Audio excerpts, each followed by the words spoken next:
Hello every one. അപ്പോൾ ഇന്ന് വന്നിരിക്കുന്നത് വളരെ സിമ്പിളായിട്ടുള്ളൊരു ക്രാബ് റോസ്റ്റ് റെസിപ്പി ആയിട്ടാണ്. അപ്പോൾ കുറച്ച് ഞണ്ട് കിട്ടിയിട്ടുണ്ട്, ഒരു 3-4 ഞണ്ട്, അത്യാവശ്യം ഒരു മീഡിയം സൈസ്. അപ്പോൾ അത് ക്ലീൻ ചെയ്തിട്ട് ഒരു പാത്രത്തിലേക്ക് ഇട്ട് അതിനകത്തേക്ക് ഒരു 3 സവാള തുണ്ടമായിട്ട് മുറിച്ചിടുക. അതിനകത്തേക്ക് കുറച്ച് കറിവേപ്പിലയും ഒരു വലിയ തക്കാളിയും മുറിച്ചിടാം. അതിനകത്തേക്ക് ഒരു 2 ടീസ്പൂൺ ജിഞ്ചർ ഗാർലിക് പേസ്റ്റും കൂടെ ഇടണം.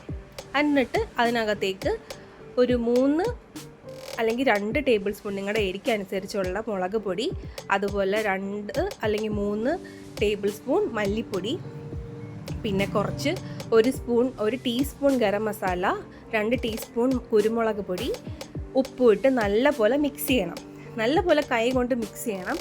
മിക്സ് ചെയ്തതിന് ശേഷം ഇതൊരു പാനിലേക്ക്, അടുപ്പിൽ ഒരു പാൻ വയ്ക്കുക. അതിനകത്തേക്ക് എണ്ണ ഒഴിച്ചിട്ട് ഇതിട്ട് അടച്ചു വെക്കുക. ഒരു ലിഡ് വെച്ച് അടച്ചു വെക്കണം.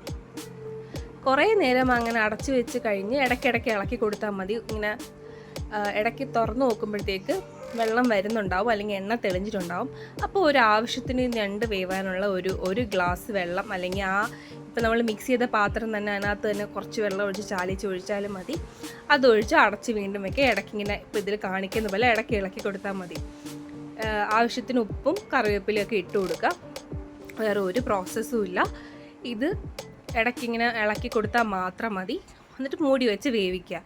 ഇതിന് ഒത്തിരി കോംപ്ലിക്കേറ്റഡ് ആയിട്ടുള്ള ഇങ്ങനെ ഒത്തിരി നേരം സവാള വഴറ്റുമോ അങ്ങനെ ഒന്നും വേണ്ട. ഇതെല്ലാം കൂടെ ഞണ്ടിൻ്റെ പുറത്തേക്ക് കട്ട് ചെയ്തിടുക. അതായത് സവാള, തക്കാളി, ജിഞ്ചർ ഗാർലിക് പേസ്റ്റ്, മുളക് പൊടി, മല്ലിപ്പൊടി, കുരുമുളക് പൊടി, മഞ്ഞൾപ്പൊടി, ഉപ്പ്, ഗരം മസാല എല്ലാം കൂടി ഇട്ട് കൈ കൊണ്ട് നല്ലോണം മിക്സ് ചെയ്ത് പാനിലേക്ക് എണ്ണ ഒഴിച്ച് ഇത് അടച്ച് വയ്ക്കുക.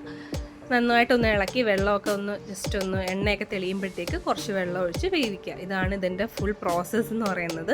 കണ്ടോ, ഇപ്പം നമ്മൾ അടച്ച് വെച്ച് നല്ലപോലെ തിളച്ച് നല്ല എണ്ണയൊക്കെ തെളിഞ്ഞ് വരുന്നുണ്ട്. ഞണ്ടൊക്കെ ഓൾമോസ്റ്റ് റെഡിയായി. നല്ല തിക്കായിട്ടുള്ള ഗ്രേവിയാണ്. നിങ്ങൾ ഒരിക്കലും വിചാരിക്കില്ല ഇത് നമ്മൾ വഴറ്റാത്തതുകൊണ്ടൊക്കെ തിക്ക് ഗ്രേവി കിട്ടത്തില്ല. അങ്ങനെയല്ല, നല്ല കുറുകിയ നല്ല ടേസ്റ്റുള്ളൊരു ഇത് തന്നെയാണ് വരുന്നത്. ഇപ്പം നോക്കിക്കുക, നല്ല കുറുകിയ എണ്ണയൊക്കെ തെളിഞ്ഞ് നല്ലപോലെ വെന്തിട്ടുണ്ട്.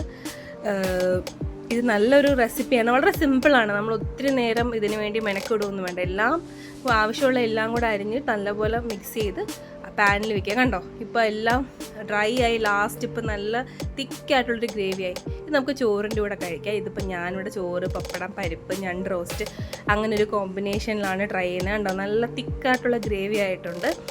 അടിപൊളി ടേസ്റ്റാണ്, വളരെ എമ്മിയാണ്. സിമ്പിളായിട്ട് നമുക്ക് ഉണ്ടാക്കാം. പിന്നെ ഞണ്ട് നമുക്ക് കിട്ടിയത് നല്ലതായിരുന്നു, നല്ല മാംസമുള്ള ഞണ്ടായിരുന്നു. അപ്പോൾ എല്ലാവരും ട്രൈ ചെയ്ത് നോക്കണം. ഈ റെസിപ്പി ഇഷ്ടപ്പെട്ടെങ്കിൽ എല്ലാവരും വീഡിയോ ഒന്ന് ലൈക്ക്, സബ്സ്ക്രൈബും ചെയ്ത് സപ്പോർട്ട് ചെയ്യണം. അപ്പോൾ ഇന്നൊക്കെ അത്രയേ ഉള്ളൂ. Thank you.